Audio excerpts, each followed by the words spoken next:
ఎవరు ఎవరికి తోడవుతారో ఎప్పుడెందుకు విడిపోతారో మమతను కాదని వెళతారు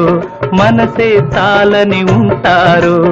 ఎవ్వరి పయనం ఎందాకో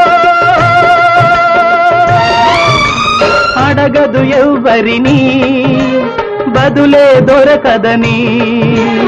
అడగదు ఎవ్వరిని బదులే దొరకదని ఓ బాటసారి ఇది జీవిత రహదారి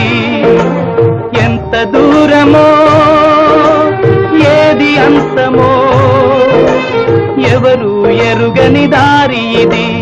ఒకరికి సొంతం కాదు ఇది ఓ బాటసారి ఇది జీవిత